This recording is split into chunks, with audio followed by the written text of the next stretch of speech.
Okay, we're looking at mixed exercise 6 from the first year core textbook. So this is on circles. We're up to question 12. So we're on an exam question, and we can see each part is only worth 2 marks. So individually, they should all be relatively straightforward. Touch wood.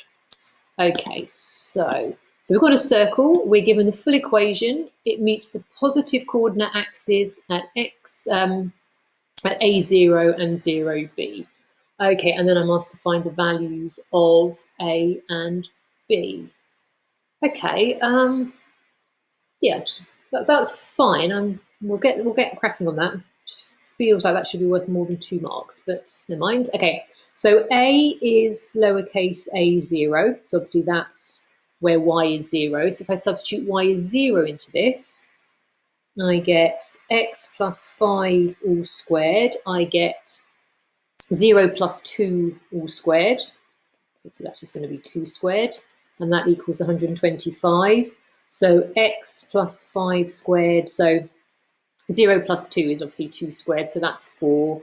So if I subtract that from the 125, I get 121.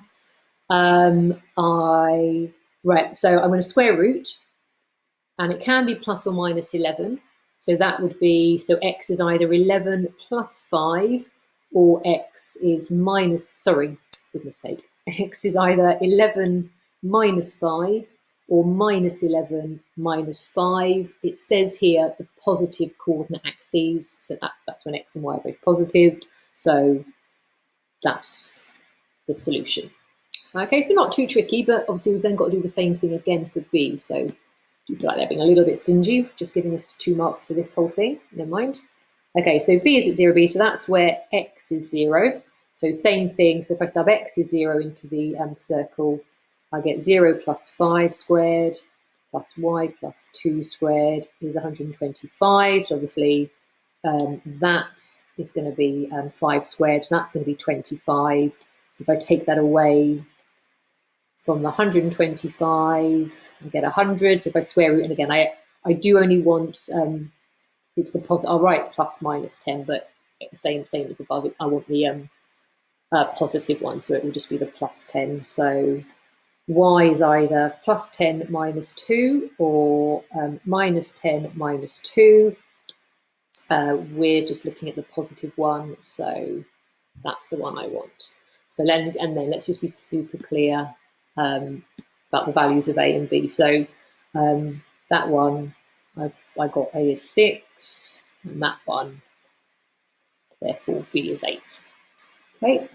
Find the equation of the line AB. Okay, so we're kind of moving away from circles a little bit here. So A we figured out was 6, 0, and B was 0, 8.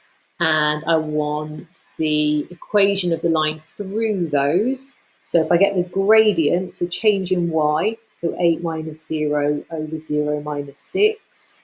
So 8 over minus 6 simplifies to minus 4/3. And then let's keep it as simple as we can. Well, that's the y-intercept right there, isn't it? So the quickest way to get the full equation is just going to be minus 4 over 3x, and then plus 8 for my plus c.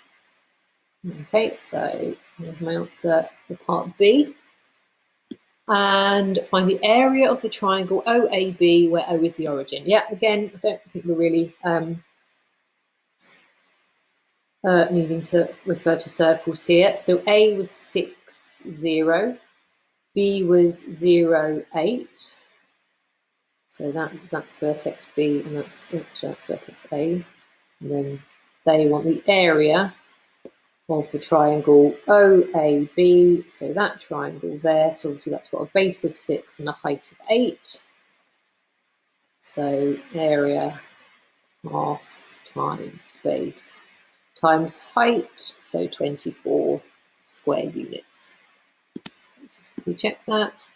24 we got, yeah, good.